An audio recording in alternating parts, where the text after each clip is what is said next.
Hello friends.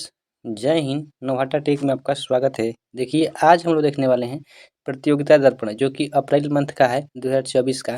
इसमें हम लोग देखेंगे सार संग्रह। अगर आप लोग हमारे चैनल पे नए आए हैं तो कृपया चैनल को सब्सक्राइब कर ले और साथ ही साथ अपने दोस्तों के पास भी शेयर कर दें। देखिए, इससे पहले हम लोग जनवरी, फरवरी और मार्च तक कंप्लीट कर दिए हैं। अगर आप लोग नहीं देखें तो कृपया चैनल के प्ले लिस्ट में जाकर वहाँ से आप लोग वीडियो को देख सकते हैं। तो चलिए हम लोग फटाफट स्टार्ट करते हैं अप्रैल मंथ का सार संग्रह।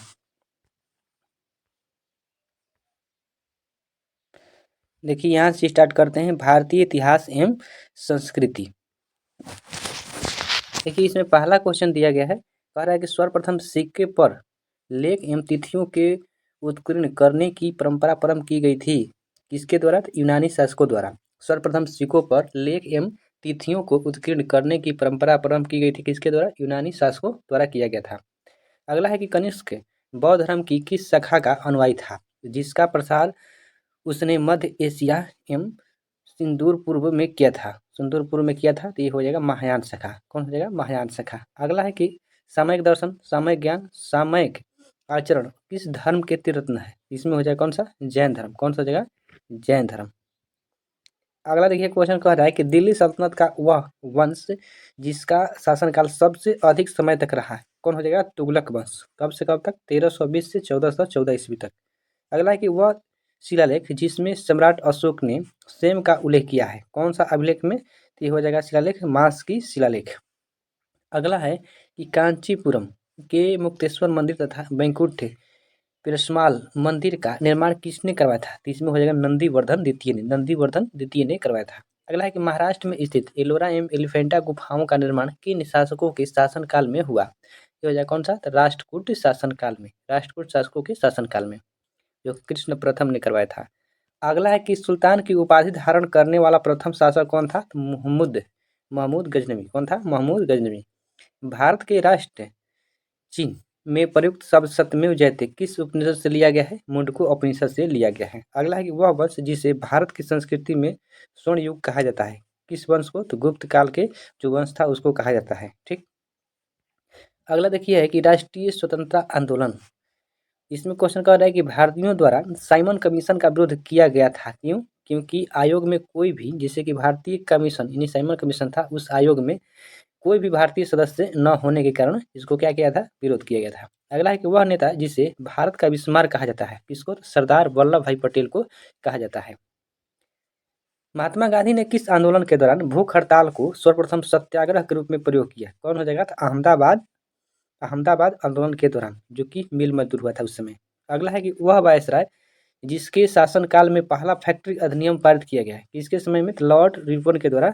लॉर्ड रिपन के शासनकाल में पहला फैक्ट्री अधिनियम पारित किया गया। ठगी प्रथा का उन्मूलन करने में किस गवर्नर जनरल की प्रमुख भूमिका थी? Lord William Bentinck. इसका ट्रिक है कि आप लोग, कोई भी व्यापारी होता है तो ठग कर क्या करता है? तौलने में बैठकर ही ठगता है, तो इसलिए आप याद से कर सकते हैं लॉर्ड विलियम बेंटिंग। ठगी प्रथा का उन्मूलन किसने किया था? Lord William Bentinck. अगला है कि बंगाल विभाजन के निर्णय की घोषणा भारत के तत्कालीन वायसराय लॉर्ड कर्जन द्वारा की गई थी। कब? 19 जुलाई 1905 को। 19 जुलाई 1905 को। भारतीय राष्ट्रीय कांग्रेस के किस अंतिम अधिवेशन में बाल गंगाधर तिलक ने भाग लिया था? अमृतसर अधिवेशन 1919 में बाल गंगाधर तिलक ने भाग लिए थे। पूना पैक्ट संबंधित था किससे? तो दलित वर्ग से। कब हुआ था? 1932 में पूना पैक्ट। भारतीय राष्ट्रीय आंदोलन पर इंडिया स्ट्रगल नामक पुस्तक के लेखक किसने किया था? ये लिखे थे सुभाष चंद्र बोस द्वारा लिखा गया था। किस बात ने गांधी जी को फरवरी 1922 में सविनय अवज्ञा आंदोलन स्थगित करने पर बाध्य किया गया? तो इसमें हो जाए चौरा चोरी और अन्य स्थानों पर हुई हिंसक घटना के लिए। चलिए आगे देखते हैं। अब हम लोग देखते हैं भारतीय राज्य व्यवस्था एवं संविधान। देखिए, भारत में पहली बार एक लोक सेवा आयोग की स्थापना का उल्लेख किस एक्ट में था? तो ये हो जाएगा the government of India act 1919। The government of India act 1919। Lok Sabha और राज्यसभा के सदस्यों की नियोक्ताएं से संबंधित प्रश्नों का निर्णय कौन करता है? तो ये राष्ट्रपति के द्वारा किया जाता है। ठीक। किस संविधान संशोधन द्वारा मत देने की न्यूनतम आयु 18 वर्ष की गई है? 61वां संविधान अधिनियम द्वारा 1989 द्वारा नीति निर्देशक तत्वों का क्रियान्वयन निर्भर करता है। देखिए, नीति निर्देशक तत्वों का क्रियान्वयन निर्भर करता है किस पर? तो सरकार के पास उपलब्ध संसाधनों पर निर्भर करता है। उपराष्ट्रपति पद हेतु कम से कम कितनी आयु आवश्यक होती है? उपराष्ट्रपति के लिए 35, राष्ट्रपति के लिए 35 और प्रधानमंत्री के लिए 25 वर्ष। किसी कैदी को न्यायालय के समक्ष प्रस्तुत करवाने के लिए किस रीट का आवश्यकता होती है? तो बंदी प्रत्यक्षीकरण। कौन हो जाएगा? बंदी प्रत्यक्षीकरण। कोई भी कैदी है, न्यायालय के समक्ष प्रस्तुत करना है तो उसको कौन सा रीट लगाया जाएगा? तो बंदी प्रत्यक्षीकरण। अगला है कि भारत का राष्ट्रपति उस राज्यसभा में कितने सदस्यों को मनोनीत कर सकता है? तो 12 सदस्य। राज्यसभा में 12 सदस्य। किस वाद में संसद को मौलिक अधिकारों में संशोधन का अधिकार दिया गया है? केशवानंद भारती वाद, केरल। प्रधानमंत्री का सचिवालय किसके अधीन होता है? कौन सा जगह? गृह मंत्रालय, होम मिनिस्ट्री। महिलाओं को पंचायत में आरक्षण भारतीय संविधान में किस संशोधन के तहत दिया गया? 73वां संविधान 1992। 73वां संविधान कब हुआ? 1992। चलिए अब हम देखते हैं पर्यावरण एवं जैव विविधता। ग्रीन हाउस प्रभाव के बिना पृथ्वी का तापमान हो जाता है कितना? 18 डिग्री सेल्सियस। ग्रीन हाउस प्रभाव के बिना पृथ्वी का तापमान हो जाता है कितना? 18 डिग्री सेल्सियस। वन संरक्षण अधिनियम पारित किया गया था 1980 में। 1980 में। मीथेन के बाद बायोगैस का मुख्य घटक है कौन सा? Carbon dioxide. Carbon dioxide. पृथ्वी का सबसे बड़ा पारिस्थितिकी तंत्र है कौन सा? जीवमंडल। पृथ्वी का सबसे बड़ा पारिस्थितिकी तंत्र कौन सा जगह? जीवमंडल। भारत में जैव विविधता दिवस मनाया जाता है कब? 22 मई को मनाया जाता है। सर्वाधिक जैव विविधता पाई जाती है उष्ण कटिबंधीय वर्षा वनों में पाई जाती है। जैव विविधता निर्भर करती है किस पर? जलवायु, तापमान एवं आर्द्रता पर निर्भर करती है। देखिए, अल्फा विविधता है। अल्फा तो किसी क्षेत्र विशेष में पाई जाने वाली प्रजातियों की कुल संख्या, ये क्या है? तो अल्फा विविधता है। संयुक्त राष्ट्र पर्यावरण कार्यक्रम यानी UNEP का मुख्यालय कहाँ स्थित हो जाएगा? तो केन्या के नैरोबी में हो जाएगा। जैव विविधता के संदर्भ में हॉट स्पॉट शब्द का सर्वप्रथम प्रयोग किसने किया था? नॉर्मन मायर ने किया था। किसने? नॉर्मन मायर ने किया था। चलिए अब हम लोग देखते हैं भारत एवं विश्व का भूगोल।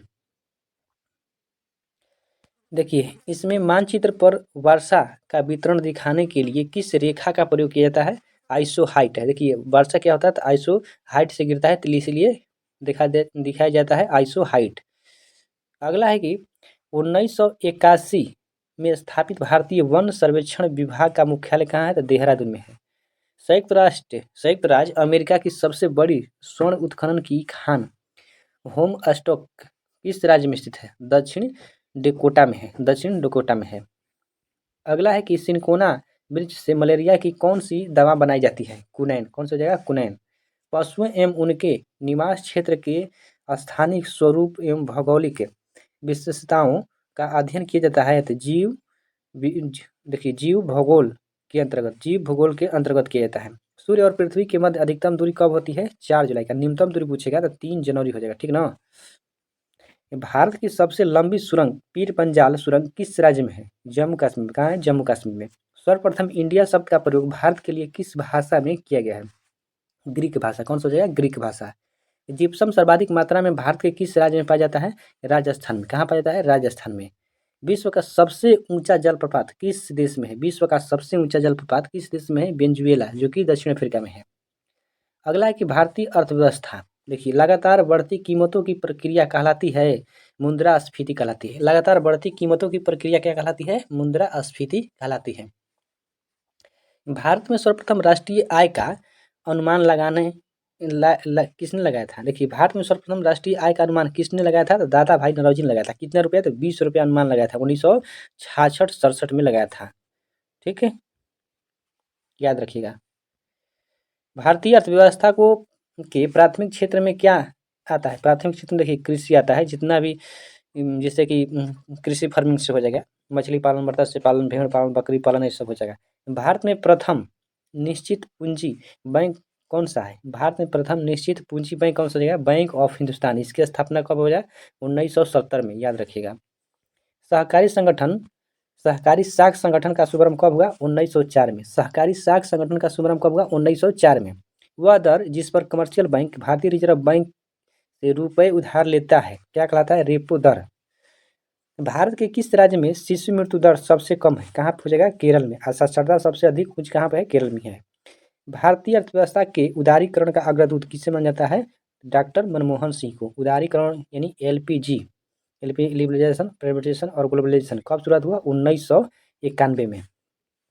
अगला है कि अर्थशास्त्र में ग्रेसम नियम का संबंध किससे हो जाता है? मुद्रा के संचालन से हो जाएगा। मुद्रा के संचालन से।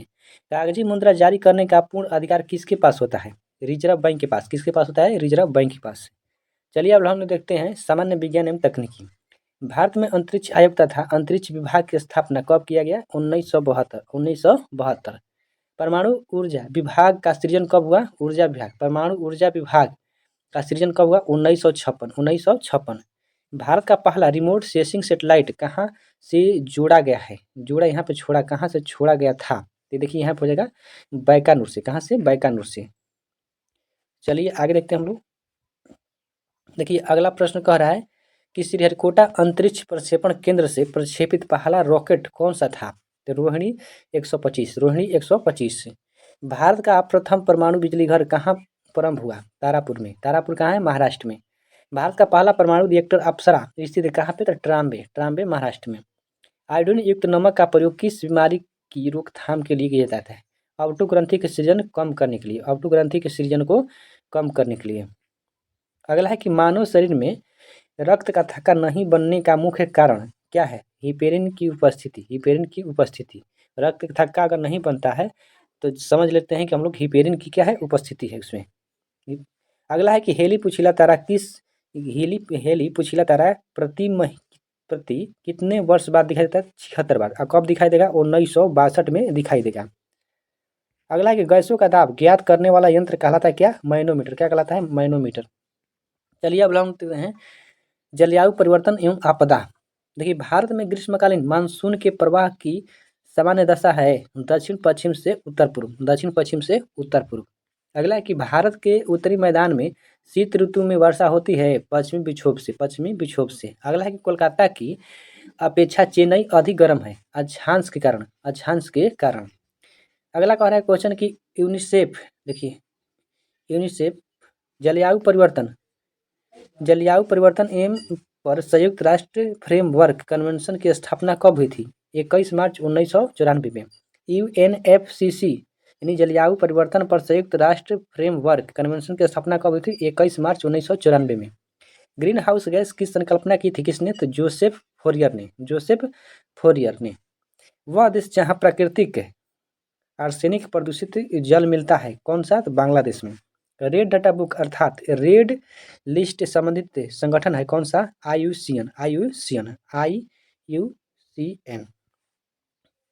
वेटलैंड दिवस कब मनाया जाता है? 2 फरवरी को। यानी विश्व आर्द्र भूमि दिवस 2 फरवरी को मनाया जाता है। गृह मंत्रालय द्वारा आपदा प्रबंधन योजना शुरू की गई थी कब? वर्ष 2016 में। वर्ष 2016। राष्ट्रीय आपदा प्रबंधन संस्थान कहाँ स्थित है? नई दिल्ली में। राष्ट्रीय आपदा प्रबंधन संस्थान कहाँ है? तो नई दिल्ली में है। चलिए अब हम देखते हैं बाल विकास एवं शिक्षा शास्त्र।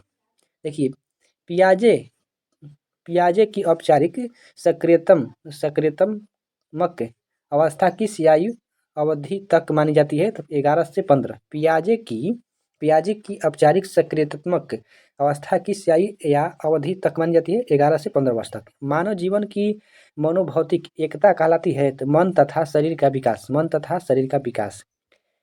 नैतिक तर्क का अवस्था सिद्धांत स्पष्ट किया है कोहलबर्ग ने। किस मनोवैज्ञानिक के अनुसार विकास एक सतत और धीमी प्रक्रिया है?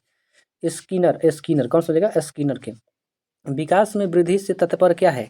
आकार, सोच, समझ और कौशल में वृद्धि। आकार, सोच और कौशल में वृद्धि। अगला है कि बच्चों में नैतिकता की स्थापना के लिए सर्वोत्तम मार्ग है क्या?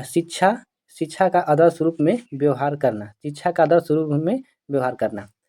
शिक्षा का अति महत्वपूर्ण उद्देश्य है बच्चों का स्वांगीकरण करना। स्वांगीण विकास। देखिए शिक्षा का अति महत्वपूर्ण उद्देश्य क्या? तो बच्चों का स्वांगीण विकास। वर्णमाला की पहचान किस वर्ष की आयु में शुरू होती है? 3 वर्ष की आयु में। कितने वर्ष में? 3 वर्ष की आयु में। स्फूर्ति अवस्था कहा जाता है? स्फूर्ति अवस्था कहा जाता है बाल अवस्था को। किसको कहा जाता है? बाल अवस्था को। चलिए आगे देखते हैं। देखिए अगला है इसमें वातावरण वह बाहरी शक्ति है जो हमें प्रभावित करती है। किसका कथन है? रॉस का। वातावरण वह बाहरी शक्ति है जो हमें प्रभावित करती है, इसका कथन है रॉस का। अब हम लोग देखते हैं कृषि। देखिए, भारत का सबसे अधिक खाद्यान्न उत्पादन करने वाला राज्य कौन सा हो जाएगा? उत्तर प्रदेश। कौन सा हो जाएगा? उत्तर प्रदेश। अगला है कि किस राज्य को भारत का धान्य भंडार कहा जाता है? पंजाब को धान्य भंडार कहा जाता है, पंजाब को। नीलगिरी के पहाड़ी क्षेत्रों में कौन सी फसल उगाई जाती है? कॉफी। कौन सा हो जाएगा? कॉफी। भारत के किस राज्य में गेहूं की खेती नहीं होती है? तमिलनाडु में।